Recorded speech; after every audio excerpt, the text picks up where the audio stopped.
Los que han visto la serie estadounidense probablemente no les sea desconocido el nombre de Beck, no es desconocido. Él es, un personaje importante. En la historia, él secuestró un avión y consiguió una gran fortuna, que tiene un El mundo real.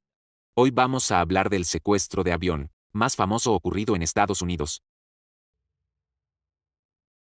El 24 de noviembre de 1900, un hombre de mediana edad entró al aeropuerto de Portland, en el estado de Oregón, y compró un boleto de ida a Seattle, en el estado de Washington. Según la información del boleto, este hombre se llamaba Dan Cooper.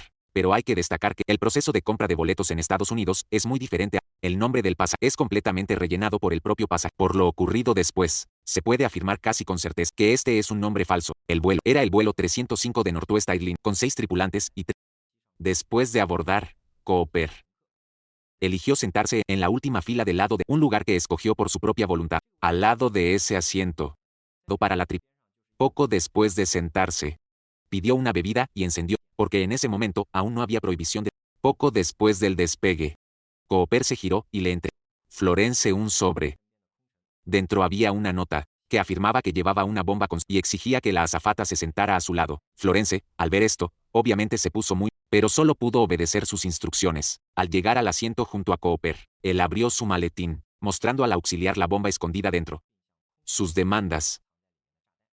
Tierra, con $200,000 en efectivo y 4 paracaídas para llenar el tanque del avión inmediatamente después de aterrizar. Florence corrió a la cabina y notificó al capitán sobre el secuestro. El capitán informó inmediatamente a la policía por radio y les pidió que prepararan todo lo que. Sin embargo, cuando el avión llegó al aeropuerto de Seattle, hasta que el avión llegó sobre el aeropuerto de Seattle, el rescate y los 4 paracaídas, aún porque en ese momento Cooper que el dinero fuera en billetes de $20, por lo que reunir $200,000 no fue nada. Entonces, el avión tuvo que dar vueltas sobre el aeropuerto sin parar. Así, después de 1 hora y media, finalmente un banco local reunió que Cooper había pedido, y una escuela local de paracaidismo proporcionó 4 juegos de paracaidismo, 2 de ellos principales, y 2 de reserva, a las 5:45 local. El vuelo 305 finalmente aterrizó en el aeropuerto Esto fue 2 horas más tarde de lo previsto. Cuando el avión se detuvo, el efectivo de $200,000 y los 4 fueron entregados a Cooper. A cambio, Cooper accedió a todos los pasajeros y los 2 miembros de la tripulación baja. En ese momento, pasajeros no sabía que el avión había sido secuestrado. Pensaban que solo había un retraso, por lo que algunos pasajeros incluso se quejaban a la tripulación, hasta que después se enteraron de que su vuelo había sido secuestrado, lo que muestra que Cooper actuó con mucha discreción, y la tripulación también mantuvo el secreto, evitando que los pasajeros entraran en pánico. Después de recibir el Cooper pidió a la tripulación que pilotara rumbo a Ciudad de México y exigió que durante el vuelo, la escalerilla trasera permanecería. En ese momento, el avión era un Boeing 727, que tiene una escalerilla desplegable que sirve para subir y bajar del avión. Cooper probablemente ya conocía esta información y eligió deliberadamente este modelo, considerando que pidió 4 juegos de paracaídas. No es difícil suponer que planeaba escapar saltando en paracaídas desde alta altitud para evitar ser capturado, pero sus 2 exigencias, en realidad no podían cumplirse. Primero, el Boeing 727 es un avión pequeño para vuelo y su combustible no era suficiente para llegar a Ciudad de México. Segundo, cuando la escalerilla trasera está desplegada, el avión no puede despegar normalmente. Tras comunicarse con la tripulación, Cooper hizo algunas concesiones, aceptando que él primero volara a la ciudad de Reno, Nevada, para reabastecer combustible, y luego la escalerilla mantener guardado durante el despegue del avión. Pero se debe dejar a un miembro de la tripulación junto a. Solo después de que el avión entre en vuelo estable se puede abrir la escalerilla. A las 7:36 de la el vuelo 305, ya con el tanque lleno, despegó 5 minutos después del despegue. Cooper pidió a su tripulante, Mark Lowe, abrió la escalerilla y luego volvió a la cabina, quedando Cooper solo dentro de la cabina. Mark Lowe recordó la última vez que vio a Cooper. Este estaba de pie en el centro de la cabina, pareciendo prepararse para un salto en paracaídas. Luego, Mark Lowe entró en la cabina, cerró la puerta con llave y se quedó con otros 3 miembros de la tripulación. Tras 3 horas de vuelo, el avión aterrizó sin incidentes en Lilo. Después de que el avión se detuviera, la tripulación entró con precaución y descubrieron que estaba completamente vacía. Parecía que Cooper realmente había saltado en paracaídas para. Luego, el FBI también abordó el avión pero no encontraron ninguna señal de bomba. Por lo tanto, o Cooper se llevó la bomba o la arrojó fuera de la cabina. Dentro de la cabina encontraron una corbata negra con un sujetacorbatas, 8 colillas de cigarrillos y 2 paracaídas abandonados. La escalerilla giratoria seguía abierta, y al aterrizar, rozó con el suelo, sufriendo algunos daños. Todos deberían recordar que Cooper pidió 4 paracaídas, pero dejó 2 atrás, es decir, se llevó 2 paracaídas. Se especula que usó uno para saltar, el otro como paracaídas de reserva. O tal vez para guardar el dinero, porque antes Cooper había que le empaquetaran el dinero en una mochila, pero en realidad le dieron un bolso de mano. Por eso se enfadó mucho. Y al final dijo, entonces tendré que pensar en otro. Tras interrogar a la tripulación, describieron a Cooper como un hombre, cabello negro y ojos marrones, de unos 40 años, vestido con un abrigo oscuro y que llevaba gafas de sol poco después de abordar. Según la descripción, el FBI creó varios retratos robot diferentes. La primera pregunta que debe resolverse en este caso, ¿cuándo exactamente saltó Cooper en paracaídas? Porque él fue la última persona que quedó sola en la cabina. Entonces, nadie vio exactamente cuándo saltó. El salto. Además, 2 cazas escoltaron el vuelo 305 pero como ya era de noche, los pilotos tampoco vieron a Cooper saltar de la cabina. Según el recuerdo de la tripulación, mantuvieron contacto con Cooper a través del teléfono interno del avión. La última llamada ocurrió alrededor de las 8:05. Le preguntaron a Cooper si necesitaba ayuda, pero él la rechazó. Aproximadamente 10 minutos sintieron que el avión experimentó algunas turbulencias, sospechando que fue causado por la caída en paracaídas. Según este testimonio, los oficiales intentaron deducir la posible ubicación y el lugar de aterrizaje. Nuestra historia llega a quizás algunos ya hayan notado algunas incongruencias. Por lo descrito antes, Cooper planeó este secuestro con mucha precisión, sin dejar nada a las primeras. Conocía muy bien el tipo de avión y la ruta. Claramente había hecho su tarea con. Al final mantuvo un perfil muy bajo, sin causar pánico entre los demás pasajeros. Además, siempre usó gafas de sol para ocultar su identidad. Pedir 4 juegos de paracaídas probablemente fue para engañar a la policía, haciendo creer que para que no se atrevieran a interferir con los paracaídas. Incluso recuperó la carta que envió a la ciudad vacía, de modo que, aparte de la firma en el boleto, no dejó ninguna nota que pudiera ser rastreada. Finalmente, logró escapar con dinero justo delante de la policía. Pero parece que olvidó un detalle sumamente importante, que es el lugar desde donde saltaría en paracaídas. Solo le pidió a la tripulación el destino del vuelo, pero no especificó la ruta exacta. El piloto le preguntó antes si quería el plan de vuelo, pero él le respondió que solo siguieran el procedimiento. Hay que saber que para saltar en paracaídas, especialmente de noche, desde dónde saltar, a qué altura y dónde aterrizar, son cuestiones cruciales.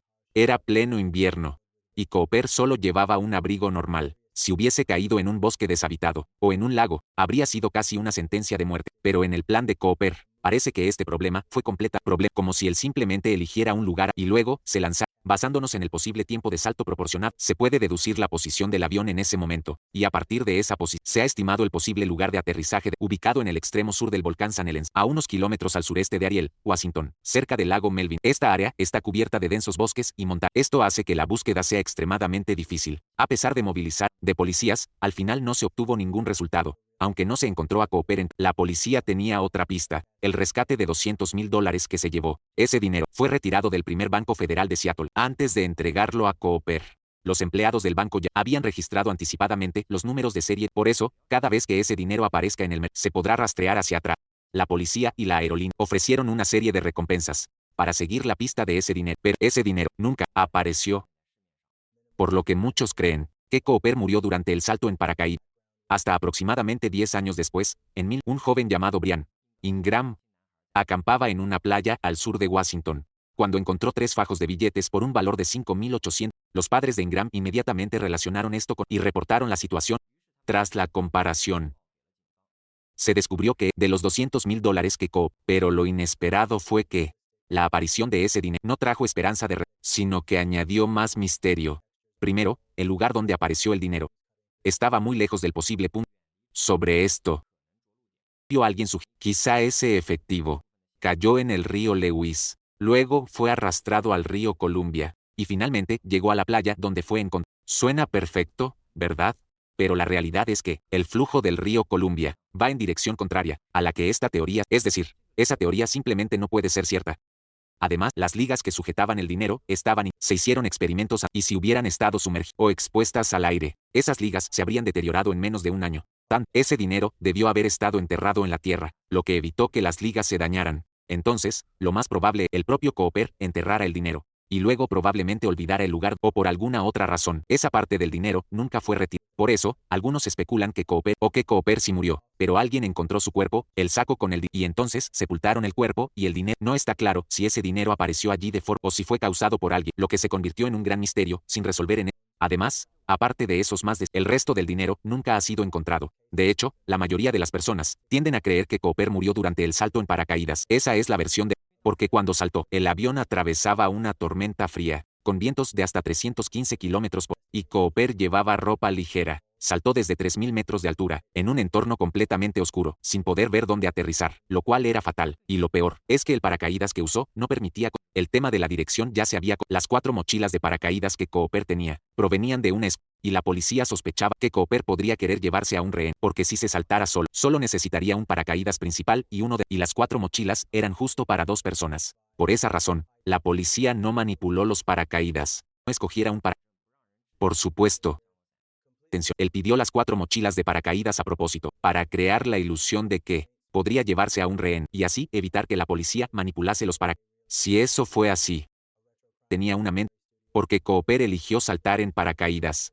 Una forma muy poco convencional, por lo que al principio todos pensaron que debía ser muy familiar y experto en paracaidismo, pero después la investigación mostró que eso también era cuestionable, de repuesto que uno era un paracaídas de práctica sin funcionalidad. Y él se llevó ese, dejando el paracaídas funcional para atrás, y entre los 2 paracaídas principales, Cooper tenía, en lugar de elegir el que funcionaba mejor, y no eligió el que estaba en mejor estado. Parece que él hizo la peor elección entre los 4 paracaídas. Pero también hay otra interpretación es que el paracaídas no se usa como paracaídas de reserva, sino para guardar dinero. Por eso no importa cuál elijas, el paracaídas principal que quedó tenía mejor funcionalidad, pero era un paracaídas civil. El que Cooper se llevó era un paracaídas militar. Es probable que Cooper estuviera más familiar y por eso lo eligió. Por eso, algunos especulan que Cooper tiene antecedentes. Además, hay un detalle que también apoya esta teoría. Cuando el avión estaba dando vueltas en el aeropuerto de la imagen, él mencionó que estaba a solo 20 minutos. Información como esta. Generalmente no la conocería. Tras el incidente, la policía emitió inmediatamente una orden de búsqueda. Su retrato apareció también en varios programas de televisión. Estos casos son muy conocidos en Estados Unidos. Pueden pensar en esto. Si Cooper hubiera muerto al saltar, sus familiares o amigos deberían haberlo ¿verdad? Pero después del caso no hubo ningún reporte de personas desaparecidas similar. Así que esto también parece demostrar indirectamente que Cooper probablemente sobrevivió y volvió a una vida normal.